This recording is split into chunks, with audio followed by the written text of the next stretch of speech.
नमस्कार, विंध्या टाइम्स में आपका स्वागत है और आपके साथ मैं श्रेया। दोपहर तक की दो बड़ी खबरों के साथ हाजिर हुए हैं।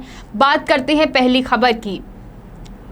मध्य प्रदेश में 25 विधानसभा सीटों पर उपचुनाव होने जा रहे हैं। बीजेपी से शिवराज सिंह चौहान और ज्योतिरादित्य सिंधिया ने संयुक्त दौरे की शुरुआत भी कर दी है।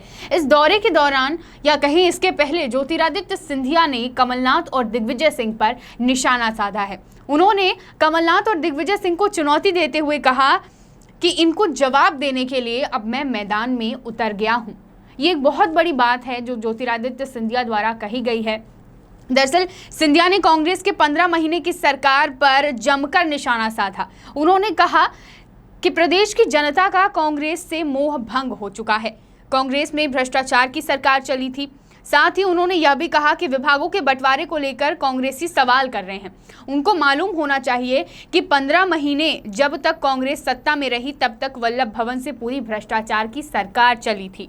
90 दिन तक मैं चुपचाप रहा क्योंकि कोरोना का संक्रमण था, लेकिन 90 दिन तक कमलनाथ और दिग्विजय सिंह राजनीतिक रोटियां सेक रहे थे। जनसेवा के लिए कोई काम नहीं हुआ। सिंधिया ने कहा कि 15 महीने की सरकार और कोरोना में सिर्फ भ्रष्टाचार हुआ।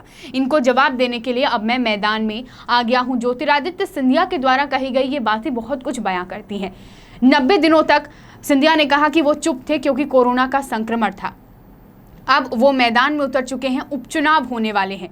उपचुनाव में ज्योतिरादित्य सिंधिया बहुत अहम भूमिका निभाएंगे। शिवराज सिंह चौहान के साथ वो संयुक्त दौरे की शुरुआत भी कर चुके हैं। क्या ज्योतिरादित्य सिंधिया का यह बयान जो सामने आया ये सीधे तौर पर चुनौती है उपचुनाव के लिए कि वो हर हाल में कांग्रेस को उपचुनाव में भी हराएंगे? ये बहुत बड़ी बात ज्योतिरादित्य सिंधिया द्वारा कही गई। देखना होगा कि ये जो जवाब देने की बात कही गई ये कहाँ तक कारगर साबित होती है और आगे उपचुनाव में इसका क्या कुछ निकलकर सामने आता है। कितनी चुनौती ज्योतिरादित्य सिंधिया कांग्रेस को देते हैं ये देखने वाली बात होगी।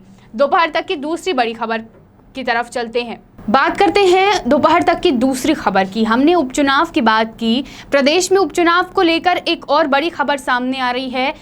अनलॉक 2 से जिस तरीके से कोरोना संक्रमण बढ़ता जा रहा है, ये कोरोना संक्रमण उन क्षेत्रों तक भी पहुंचता जा रहा है जहां पर उपचुनाव होने हैं। 25 विधानसभा सीट हैं।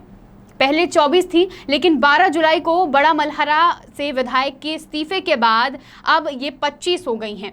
तो 25 विधानसभा सीटें हैं जहां पर उपचुनाव होने हैं। उपचुनाव क्षेत्रों में भी कोरोना का संक्रमण बहुत ही तेजी से फैल रहा है। सबसे ज्यादा चिंताजनक बात ग्वालियर चंबल इलाके में है क्योंकि वहां पर कोरोना का संक्रमण तेजी से फैल रहा है। इन सबको देखते हुए सितंबर में 24 विधानसभा क्षेत्रों में चुनाव कराने की स्थिति नहीं लग रही है। संभावनाएं ये है कि ये उपचुनाव टल सकते हैं।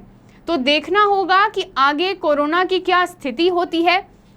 क्या सच में उपचुनाव टल जाएंगे? फिलहाल जो क्षेत्र हैं वहां के कलेक्टरों से कोरोना की जानकारियां मंगाई जा रही हैं। अब ये जानकारी आने के बाद ही पता चलेगा, आगे निर्णय लिया जाएगा कि क्या उपचुनाव और आगे बढ़ सकते हैं या नहीं, क्योंकि जो क्राइटेरिया है उपचुनाव का 6 महीने के अंदर अंदर चुनाव होने होते हैं।